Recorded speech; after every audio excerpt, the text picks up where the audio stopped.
all over Babylon. People are desperately tuning their radios looking for some semblance of humanity. What's that? Tune in. Go ahead. All the way in. There you go.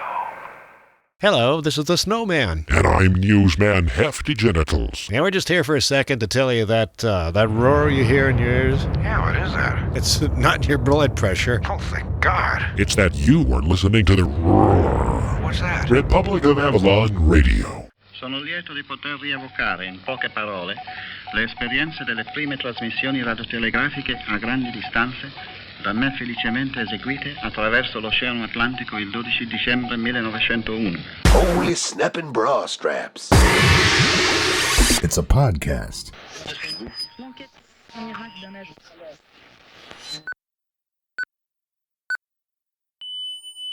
Republic of Avalon Radio. It's 0 hours Avalon Standard Time.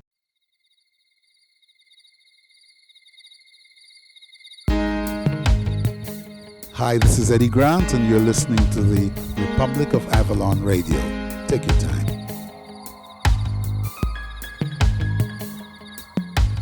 Hi, I'm Bob McDonald, the science guy from CBC's Quirks and Quarks, and you're listening to the Republic of Avalon Radio.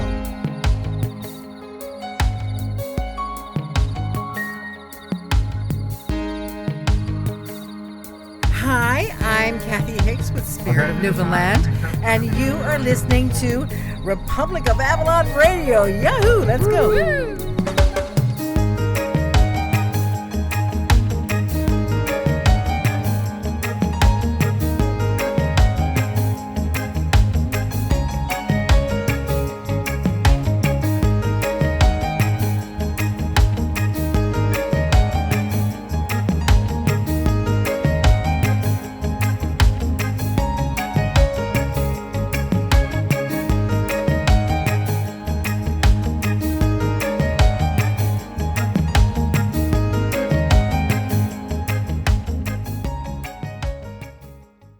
Republic of Avalon Radio. The best radio in the whole wide world.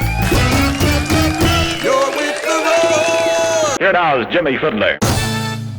Republic of Avalon Radio, you are with the Roar. I am Jim Fidler. And welcome to episode 122 of the Roar.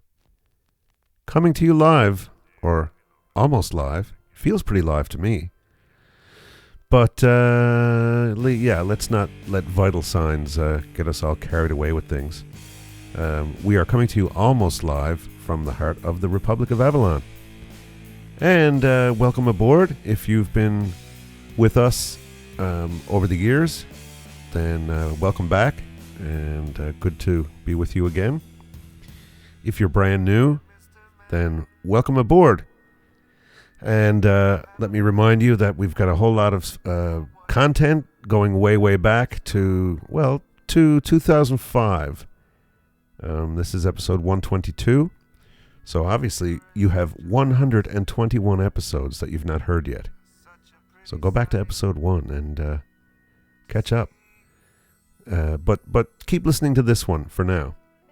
Unless it's after November 7th, in which case you can just hit stop and go back to episode 1. Anyway, as I said, my name is Jim Fidler, and I am your humble host. Happy humble host. And for our regular listeners, just a little bit of a break from the direct line here. Just wanted some of you might find this interesting. This episode is being produced under totally different circumstances than normal.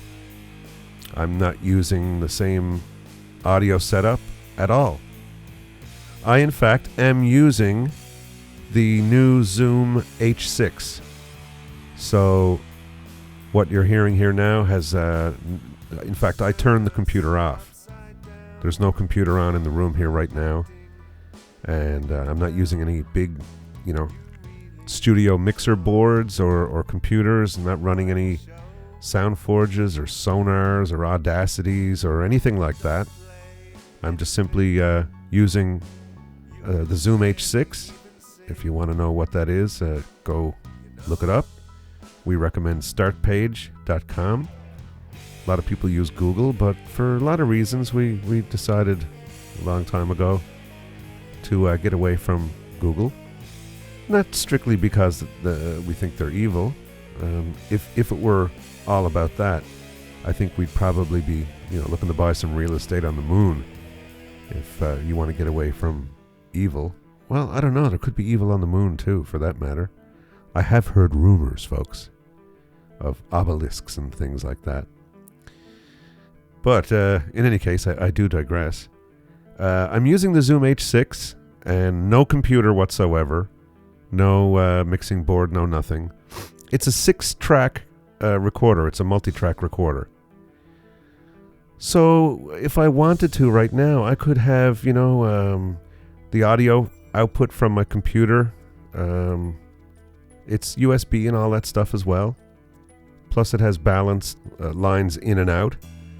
And XLR, which are those big plugs that you see at the end of microphone cables and so on.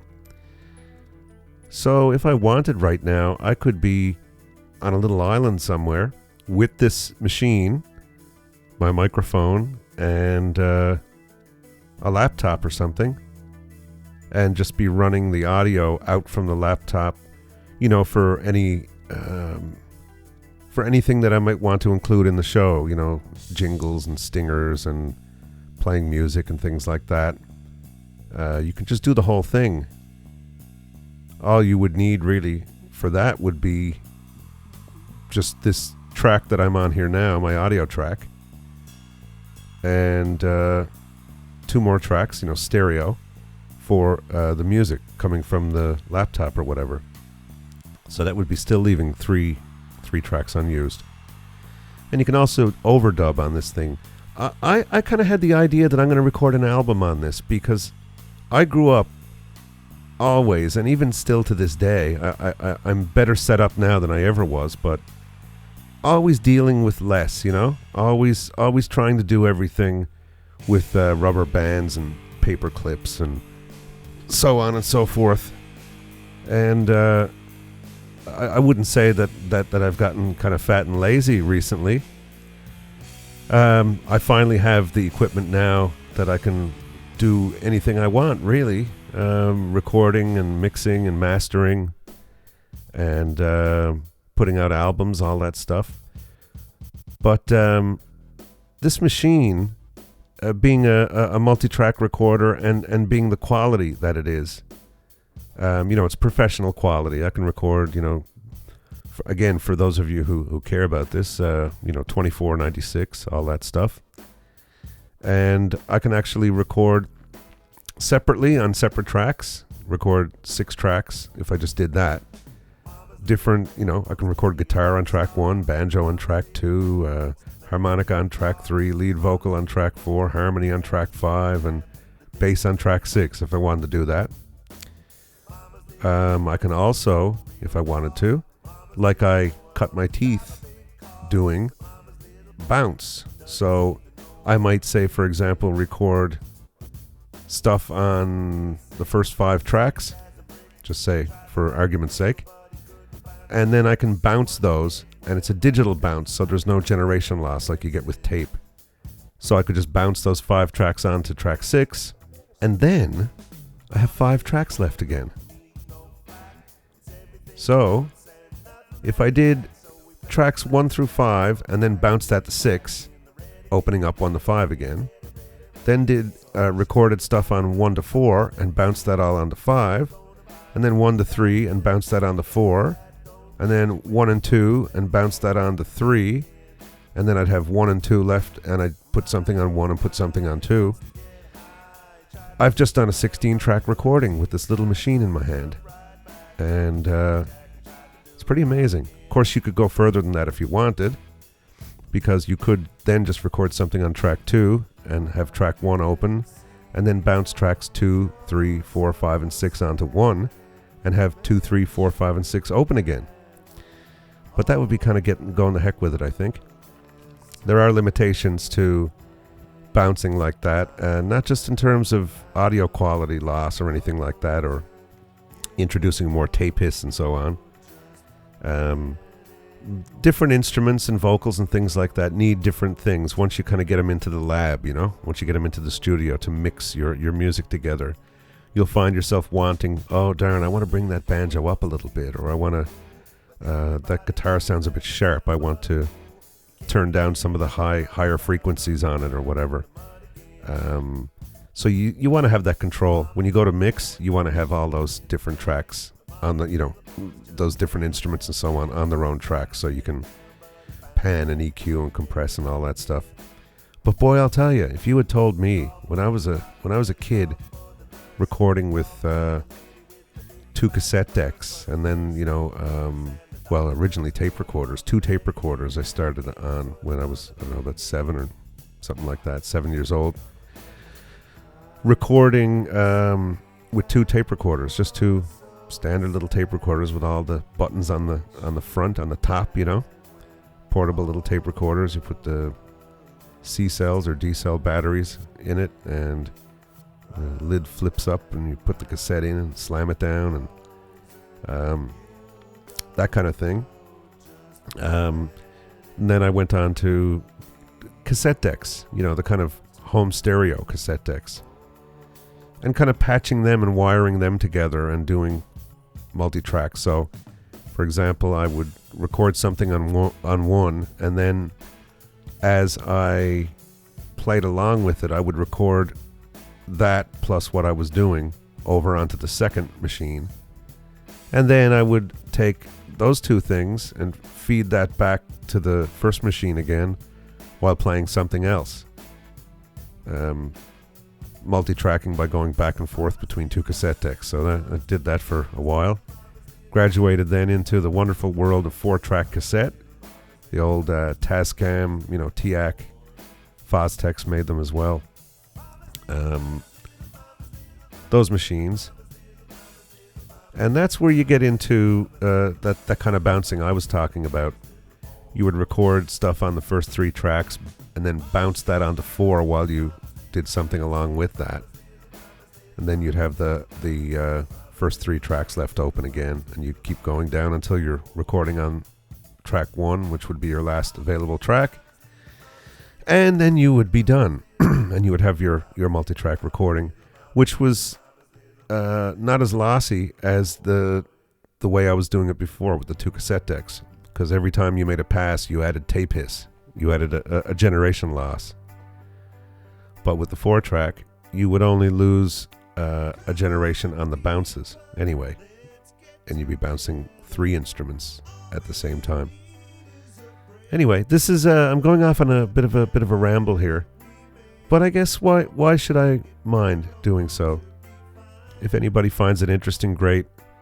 These would be the people who know about these things. But if you're anything like me, you probably find things that you don't know a whole lot about interesting as well. So I'm fascinated. I love to hear people talk about things that I don't know everything all about and all that, or think I do. I think that's what makes things interesting. If someone's telling you a bunch of stuff you already know, it's kind of preaching to the choir. What's the point of it? But anyway, with this new machine here, with this Zoom H6, you can multi-track and you can do overdubbing or sound on sound. And it's digital, it's clean, the noise floor, the amount of hiss, in other words, is extremely low.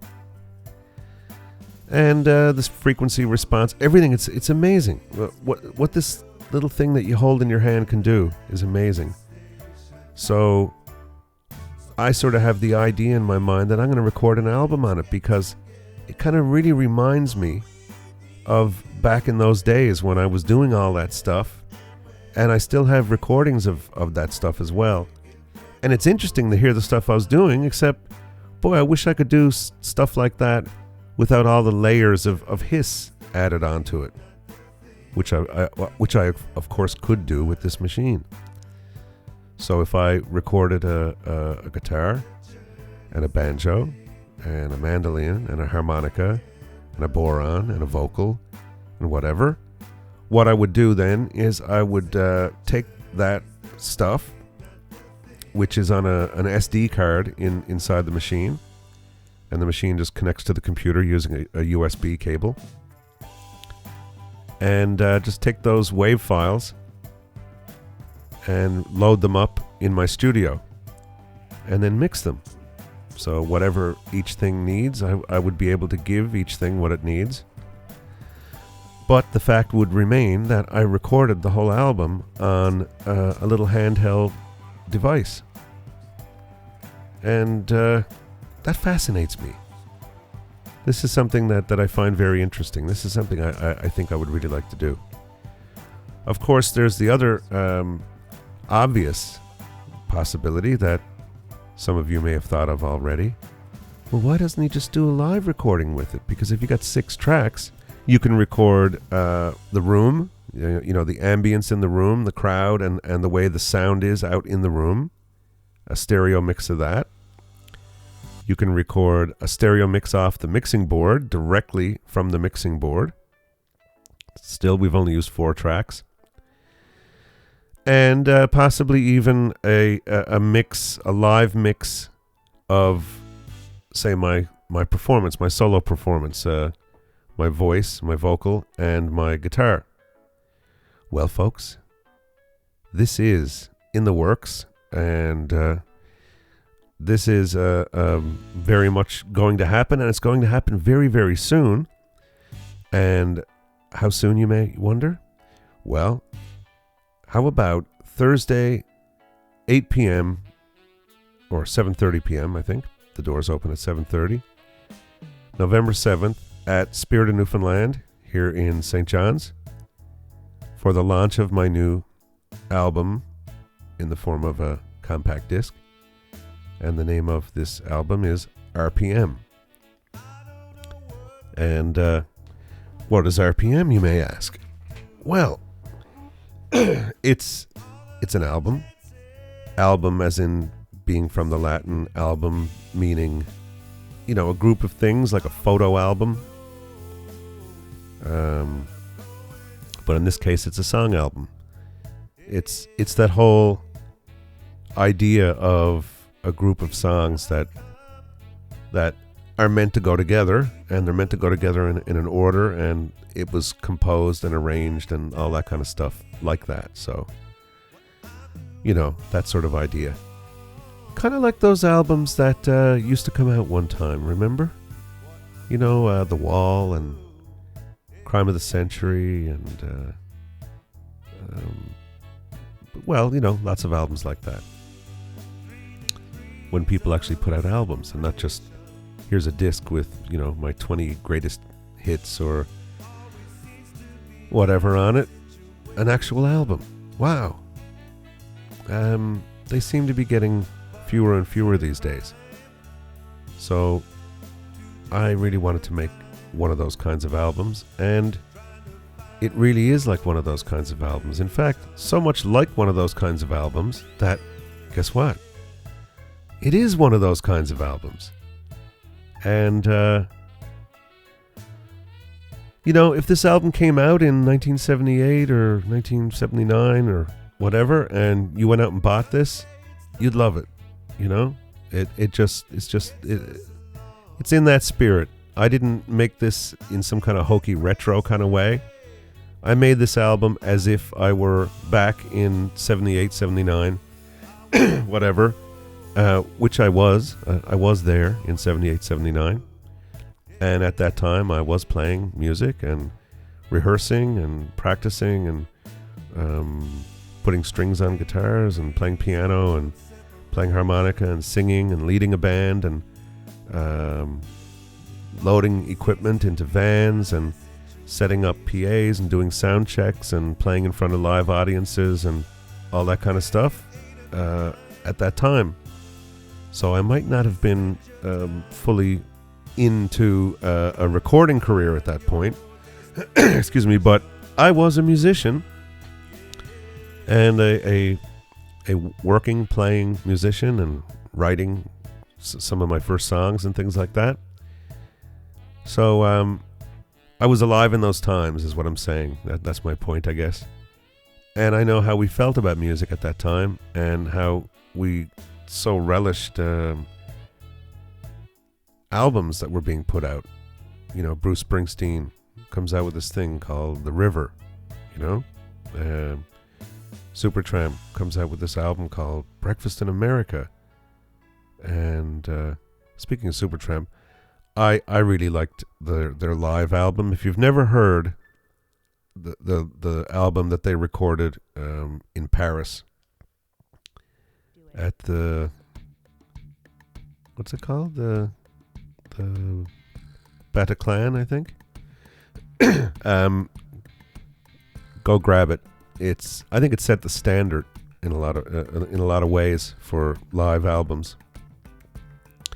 Not just the quality, the production, everything. It's amazing.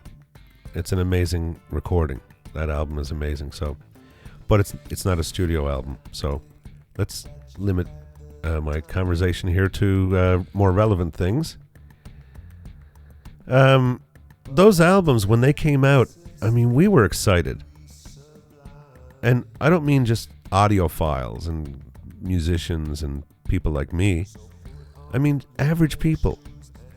Average people had stereos, you know, high fidelity stereos, stereo sets with speakers, not earbuds, speakers.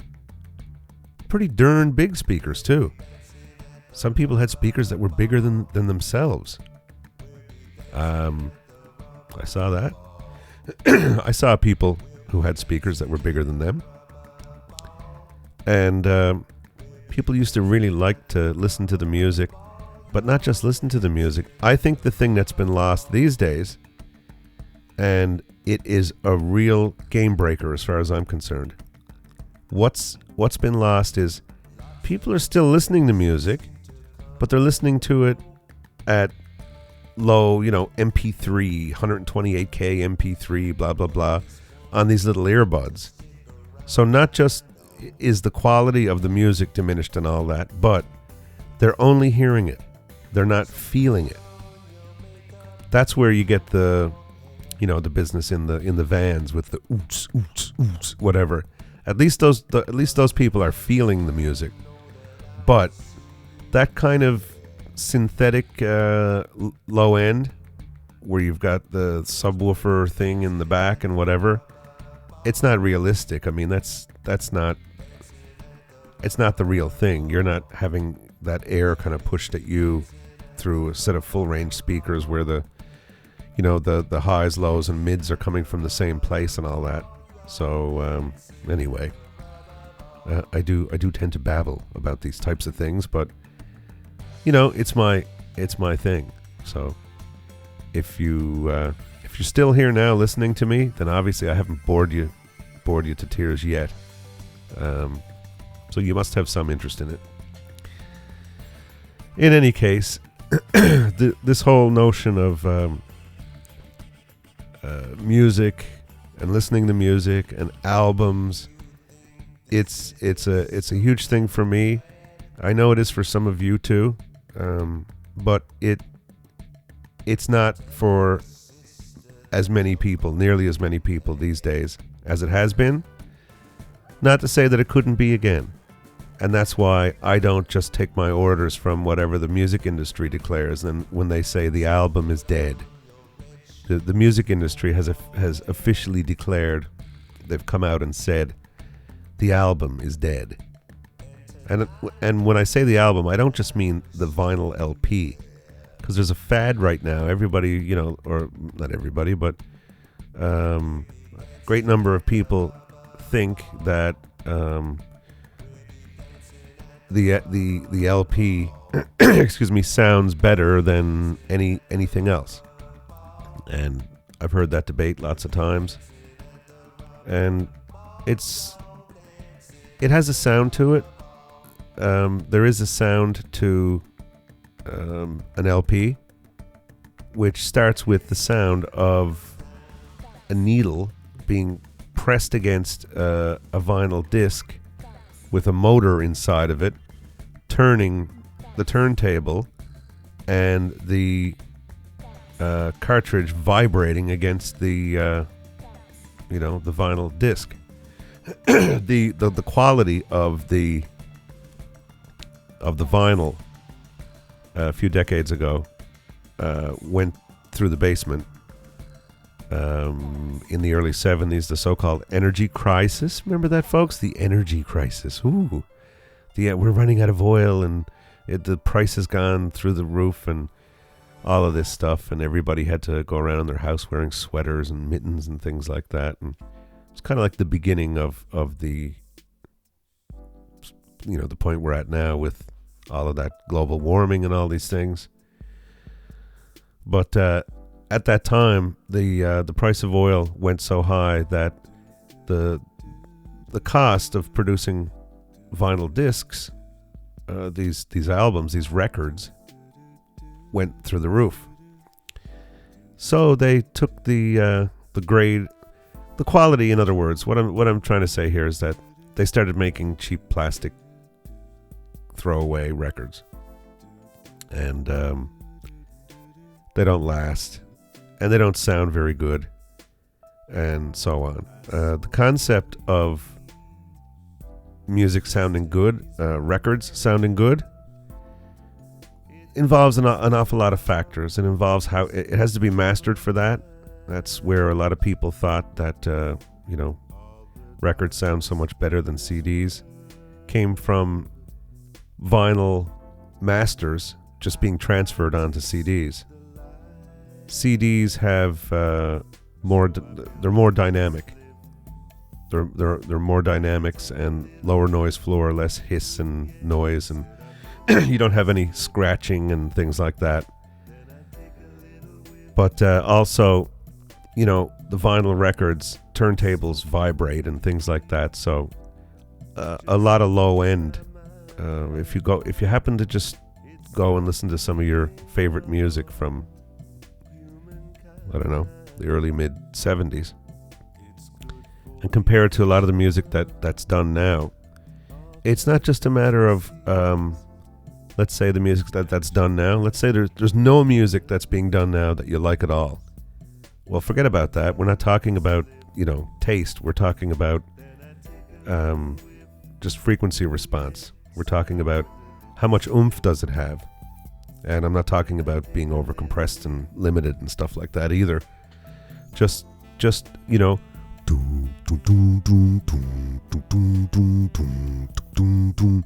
compared to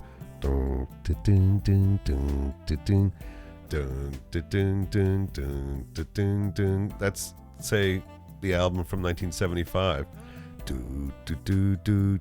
And then now, so you can get away with that because you're not going to be no one's going to end up hitting a note that's going to cause the needle to leap off of the album and go flying across the room. So vinyl has if it's really, really good vinyl, and it's a really good needle and a really good cartridge and a really good sound system and a really good amplifier and really good speakers that are really, really well installed in such a way as not to be in contact with the walls or floors in any kind of a way, suspended in space, freely in the air, and all these factors combined, yeah, it sounds great. but that's only for audiophiles. So for us average schmucks, I number myself amongst audiophiles, obviously, too, but not a snobby audiophile. Some people are audiophiles, just to be snobs. Just like some people only, drink something or eat something or wear certain types of shirts to be snobs. Some people are audiophiles because they love audio. And the true audiophile is not the one who is jumping on board of this latest fad to buy up cheap plastic discs and try to seem like a renegade because they're buying, some band from Cleveland just put out their record on vinyl. And there's so little vinyl being sold now that they're not getting lost in the millions and millions of stuff going on iTunes. But at the same time, who the heck is this band from Cleveland? And why are they deciding to put their music, which is obviously not very good and not very well mixed or produced or written, and they don't play very well, and who the heck wants to hear them? But it's on vinyl. Listen to this. You know? And then you're listening to this 2013 group from Cleveland who just thought it was the whatever. I'm not interested in that. I'm interested in good music and listening to good music and good speakers and feeling the music, not just hearing it, but feeling it. That's the thing. That whole component is missing when you're listening to earbuds. You can't feel the music. You can only hear it. And then you're listening to only a little small percentage of the music, because when we come from the music itself, the real person there playing the music in front of you, if you could, do that, if you could just hire Pink Floyd to come and live in your living room, and whenever you're in the mood, go in and ask them to play The Wall for you, from that point down to listening on the earbuds to the 128K MP3 or whatever. I forget the actual numbers on it, but you're listening to very little of it. I mean, I'm talking literally not just straight like what we would call quality, but actual most of it is missing. When you compress these files, you take these music files called songs or whatever, and you compress them. In the process of compression, and I'm not talking about audio compression, I'm talking about this file compression thing like MP3, you take out little pieces. The idea is to make it smaller, and we can make it smaller by taking little pieces away that nobody will ever hear, and nobody will ever notice that they're missing.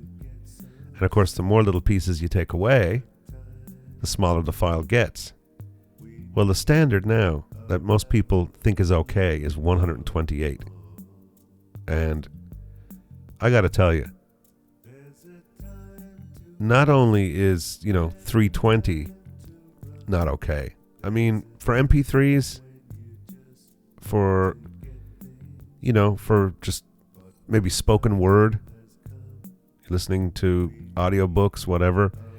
But if you want to listen to full range music, if you want to hear and feel all of that from the highs to the lows and everything in between, any form of compression isn't good. You want to hear, as much of that information, that real information that was there originally, without having big, all its tonsils taken out and its adenoids removed, and who needs the appendix anyway? And hey, if we chop his feet off, we can get him a special pair of boots and cut his legs off at the knees, and so on and so forth, until really, comparatively speaking, when you're listening to a 128K MP3 of The Wall, you're listening to a tip of a finger.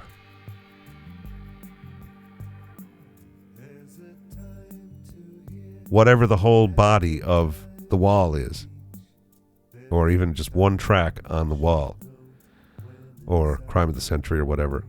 When you're listening to a 128K MP3 on a pair of earbuds, you're hearing the tip of a finger. So I would say to you, if you like what you hear, if you're listening to that fingertip and you like it, you got to check out the whole body, man.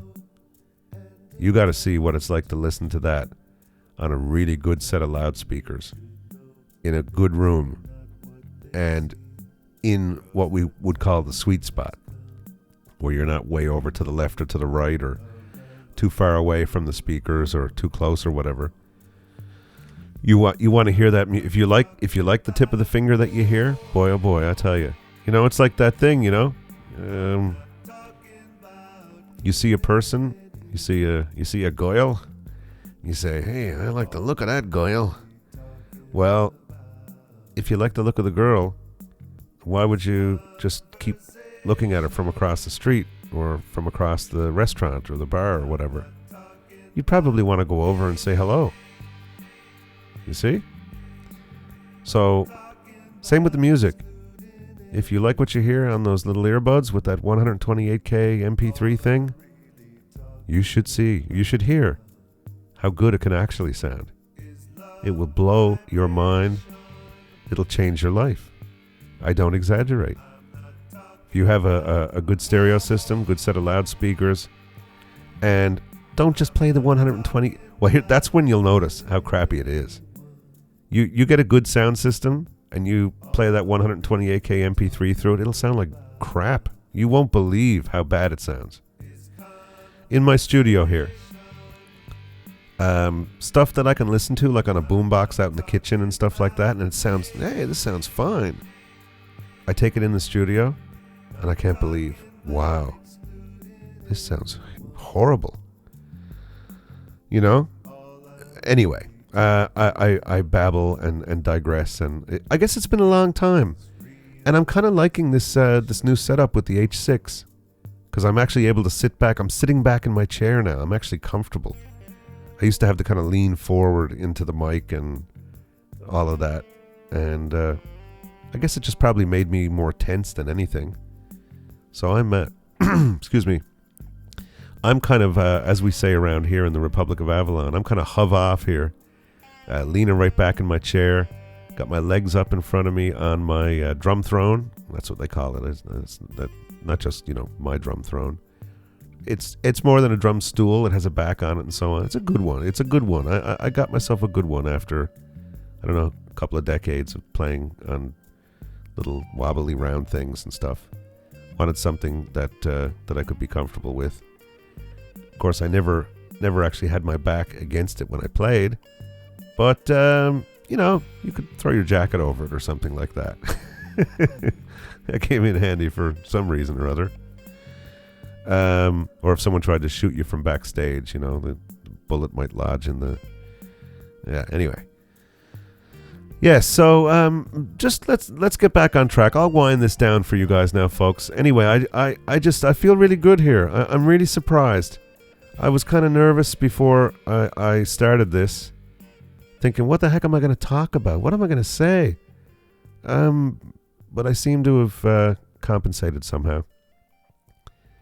And all of this audiophile stuff and music and speakers and production, and it's stuff that I've talked about before, and I'm going to talk about it again and again and again, as till I finally get hit by that bus, whenever that comes, and whatever form the bus comes in.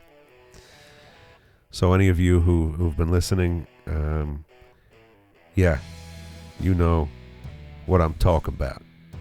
But I do try to keep it down to a mild roar, as I might say.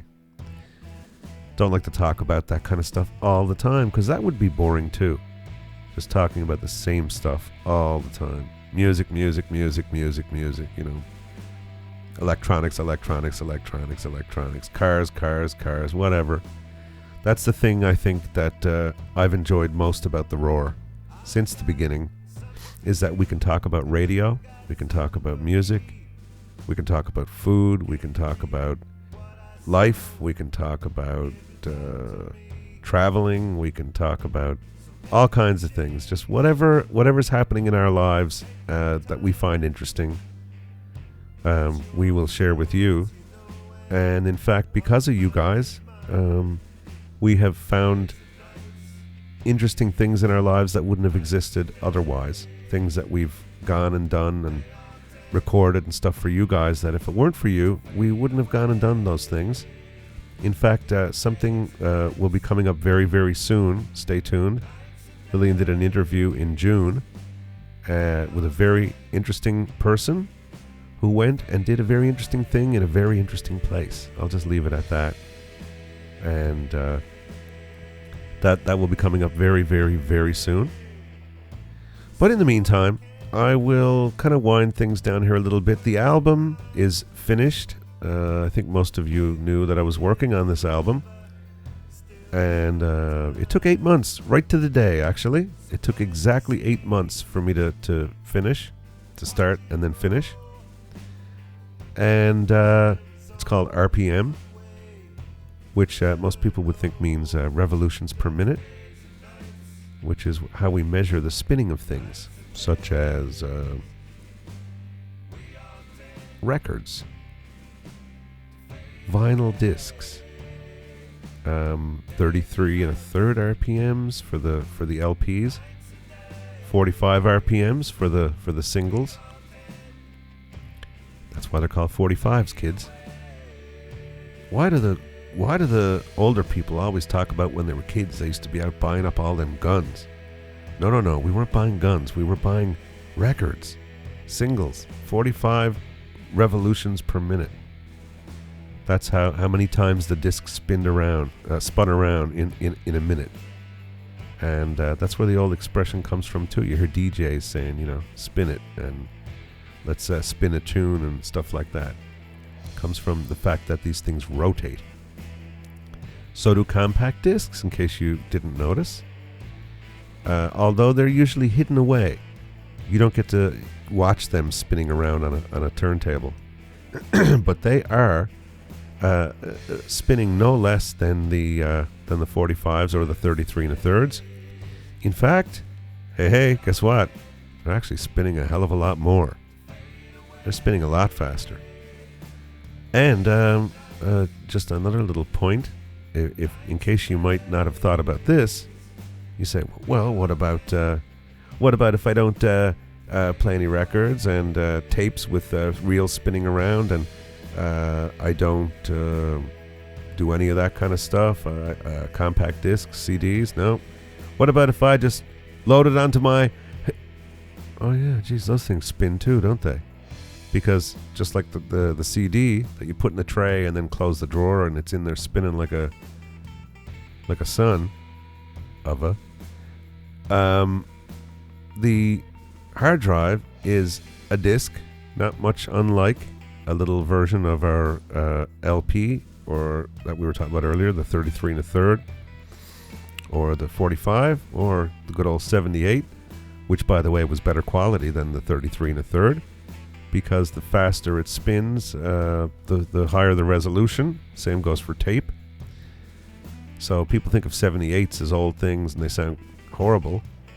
They only sound bad because they've not been taken care of over decades and decades, and they just get scratchy and terrible.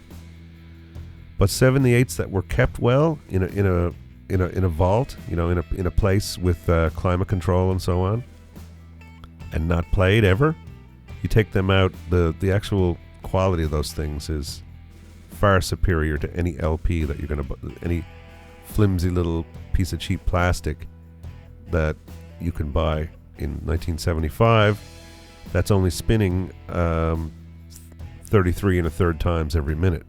The 78 is going around 78 times every minute. So anyway, all of that stuff aside, the album is done, and it's been pressed. It's been pressed. It is pressed. It is finished. It is actually shipping as I speak. It's on the way here. It's left the pressing plant, and we're really excited. This is the album. This album, I've had the most fun. I'll talk about it more. I'll do an episode soon and tell you guys all about this album and kind of my thinking and how I went about making it and all that kind of stuff. For any of you who might be interested in that. But I'll suffice it for now to say that this is the funnest record I've ever made in my life. Record, as in recording. And it is being released on CD. Of course, it'll be available, anybody can buy the CD if they want, put it on a hard drive, and that's fine. That's what I do. I don't think, unless iTunes is going to force me, I don't think I want to release this in individual songs, because a lot of the songs don't end right. that way. They're not meant, they're not individual separate songs that they run together and they crossfade and things like that. So if you were to, play one of these songs, it would just go, it just wouldn't sound right. So I'm thinking about, like I said, unless iTunes doesn't allow you, it doesn't allow me, my music. I wrote this stuff. I recorded it. I played all the instruments on it. I mixed it. I was all up all night after night after night working on this. Now you're not allowed to release it the way you want to. Hopefully that won't be the case. I'm thinking about just releasing it as an album. I don't mean I'm going to take all the tracks and combine them into one big long track.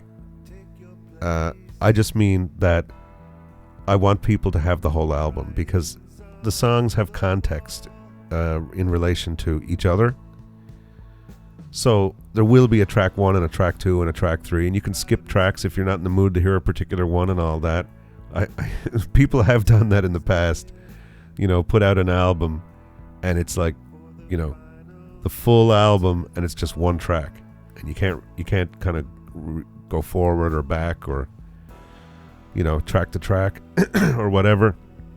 No, I wouldn't do that to you folks. But if I can get away with it, I'm going to release this as an album sale, but not individual tracks. Certainly I'm going to do that on my own website, because I really want people to hear this album. I want them to hear the album the way it's meant to be heard. And if they don't have time to hear it, then listen to it when they do have time. That's what I say. And if people took a little more time to listen to an album, not just my album, but lots of other albums, I think it would be a better world. I just think it would be, think about this. I mean, we have movies. Movies are, a couple of hours long. And people don't seem to mind that so much. They sit down and watch a movie for 2 hours. But all of the visuals are there. So, you're forced to see everything, and there's nothing left to the imagination. What does that girl look like? Wow, what's it look like there in the desert there, where I can hear all the coyotes and the coyotes off in the distance, and the guy, I can hear the fire crackling, and I can hear the two people talking in whispers, and I can hear in the distance, I can hear the bad guy creeping step by step toward them, cocking his gun. And, with a movie, that's all done for you. But with audio, you have to do that for yourself. That's the theater of the mind.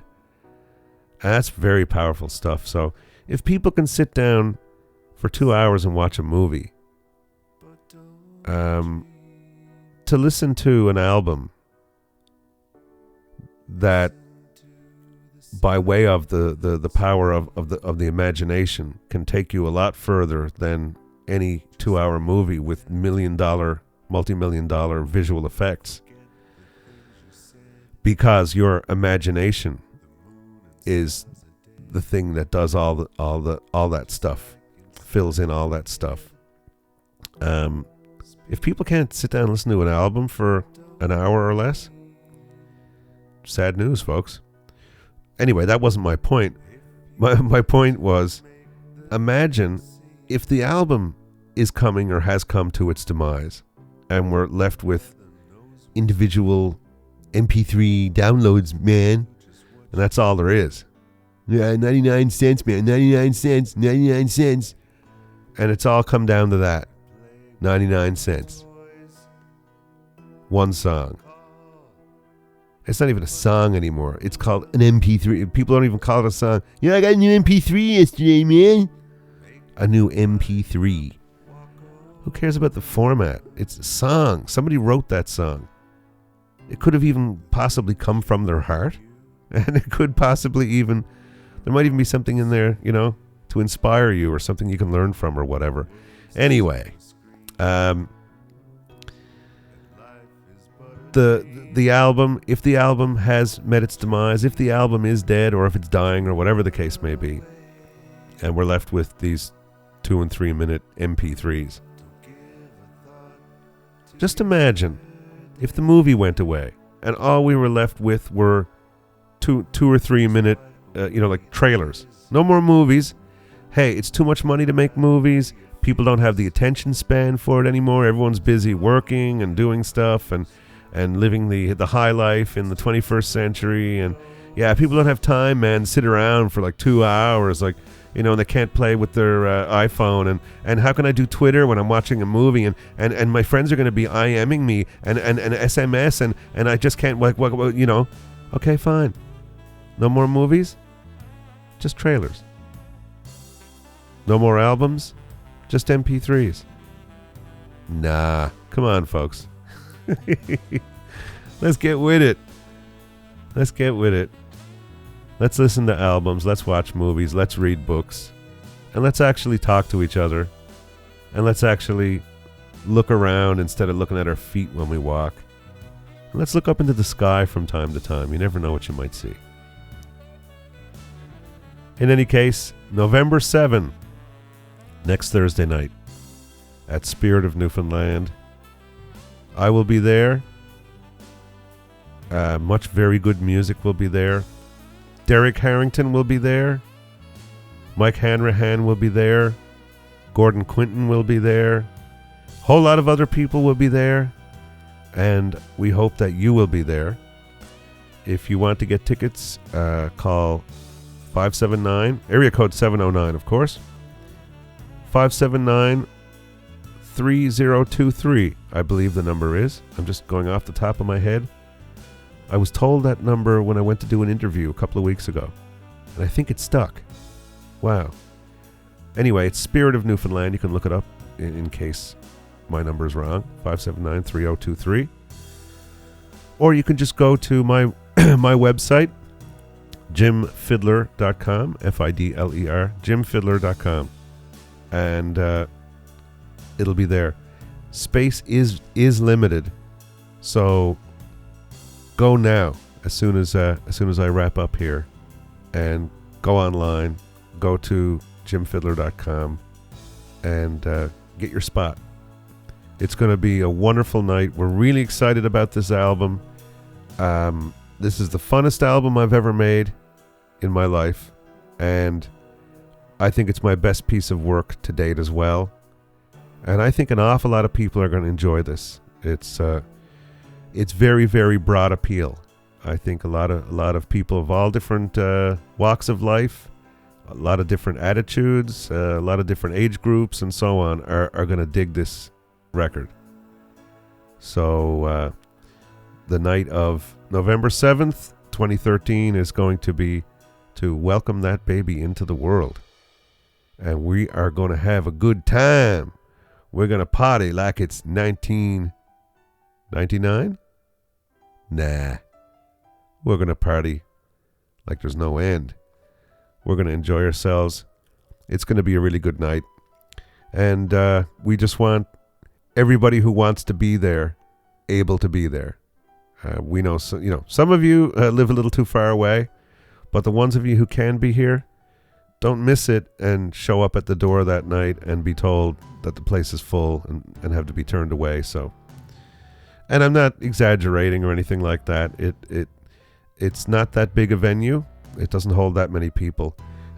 So make sure, if you do want to come, you think you might want to come, call that number, Spirit of Newfoundland, 579-3023, or go to jimfidler.com and secure your space. And we can't wait to see you there. In the meantime, from Lillian and myself, all the best to all of you. And as we watch another year fly by, where the heck did 2013 go? 2014 staring us right down the barrel. Take care of each other. And let me play you a little bit of music from the new album. I will play you a song. This is a song that I think it doesn't say it all, But whatever it says all of that. And the name of the song is Not the Thing at the End of the Line. And you have been listening to episode 122 of Republic of Avalon Radio.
A Root Cellar production.